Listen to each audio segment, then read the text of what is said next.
Hello friends, good evening, नमस्कार and Ram Ram. What ever you feel connected with. अगर आप लोगों को यह वीडियो अच्छा लगे तो लाइक सब्सक्राइब करके सभी शिक्षक भाइयों को शेयर कर दीजिएगा और बेल आइकन प्रेस कर दीजिएगा ताकि समय से आप लोगों को नोटिफिकेशन मिले और अपना कोर्स कर सके। तो शुरू करते हैं आज का सेशन। मॉड्यूल 11 भाषा का शिक्षण शास्त्र। मॉड्यूल 11 का पहला क्वेश्चन है, निम्नलिखित में से कौन सा पढ़ने के समय करने का कार्य है। ऑप्शन नंबर यानी कि आंसर आप लोगों के सामने है। शिक्षक का पाठकों के विचारों के बारे में शिक्षार्थियों के साथ एक संपूर्ण कक्षागत गतिविधि के रूप में चर्चा करना। शिक्षक का पाठकों के विचारों के बारे में शिक्षार्थियों के साथ एक संपूर्ण कक्षा गतिविधि के रूप में चर्चा करना। ये आप लोग आंसर अपने कॉपी में लिख लीजिएगा और अपने एप्लीकेशन में इसको टिक कर लीजिएगा। किसी में ऑप्शन बी दिया होगा, किसी में सी, किसी में डी, रैंडमली चलते रहता है। आप लोग ऑप्शन नहीं लिखिएगा, A B C D answer लिख लीजिएगा 1 नंबर 2 नंबर 3 नंबर क्वेश्चन करके, ताकि आप लोगों को आसानी से बना सके, उस आंसर को टिक कर सके। दूसरा क्वेश्चन आता है, क्वेश्चन नंबर 2, निम्नलिखित में से कौन सा पढ़ने के समय करने का कार्य है। तो आंसर आप लोगों के सामने है। कक्षा को 4 या 2 के समूह में विभाजित करना और पाठ को बारी बारी पढ़वाना। शिक्षक बच्चों के समझ के साथ पाठ को डिकोड या व्याख्या करने को कहना। आप लोगों के सामने है। इस आंसर को लिख लीजिएगा और अपने एप्लीकेशन में टिक कर लीजिएगा। क्वेश्चन नंबर 3, एक पूर्व पठन कार्य का उद्देश्य है।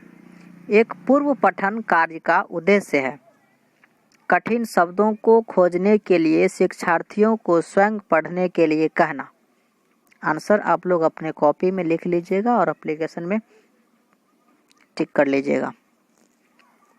अगला क्वेश्चन है, पढ़ना अर्थ गढ़ना है, इस कथन से क्या अभिप्राय है।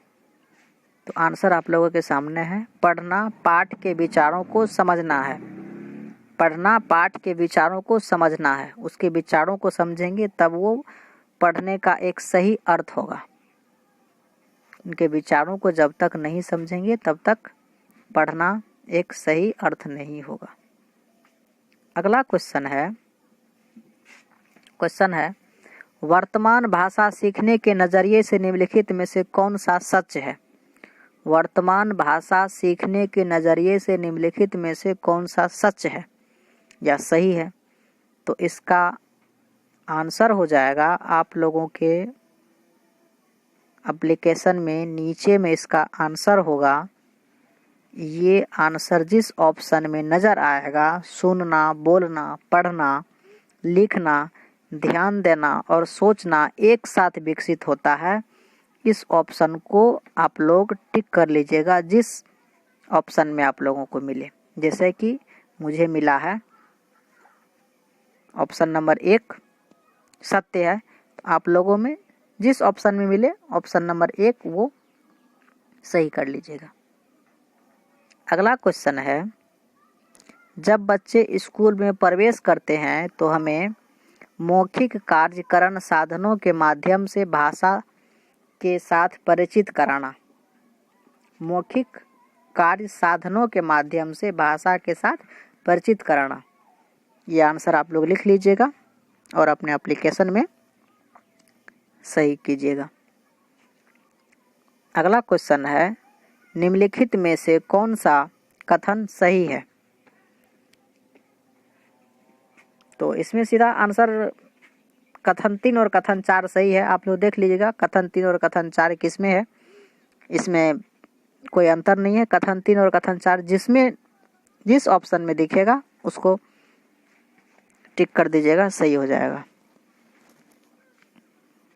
अगला है, बच्चे या मानव सीखते हैं काफ़ी प्रयास के बिना मातृभाषा।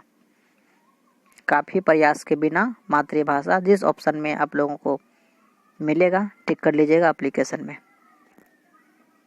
अगला क्वेश्चन है, भाषा सीखने में केंद्रीयता का अर्थ है। भाषा सीखने में केंद्रीयता का अर्थ है विषय वस्तु सीखना, मूल रूप से भाषा सीखना। जिस ऑप्शन में मिलेगा आप लोग टिक कर लीजिएगा।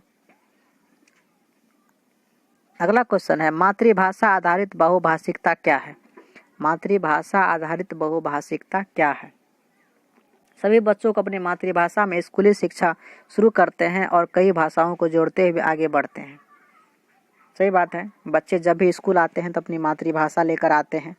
मातृभाषा एक अर्जित उनकी संपत्ति होती है, यहाँ पर अर्जित करते हैं और उसी के द्वारा वो सभी भाषाओं को जोड़ते हुए आगे बढ़ते हैं, समझ विकसित करते हैं।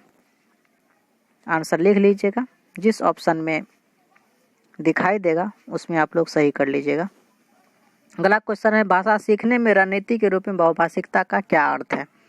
आंसर आप लोगों के सामने है। कक्षा में शिक्षण अधिगम के लिए बच्चों को भाषा का उपयोग कराना। कक्षा में शिक्षण अधिगम के लिए बच्चों को भाषा का उपयोग कराना। ये आंसर आप लोगों को जिस ऑप्शन में दिखाई देगा एप्लीकेशन में सही कर लीजिएगा। अब ये वीडियो एंड हो गया है।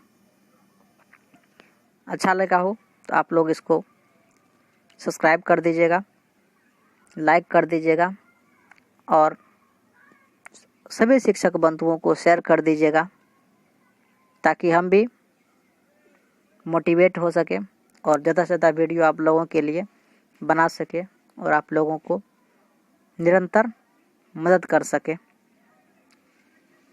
मिलते हैं नए वीडियो में, तब तक के लिए जय हिंद।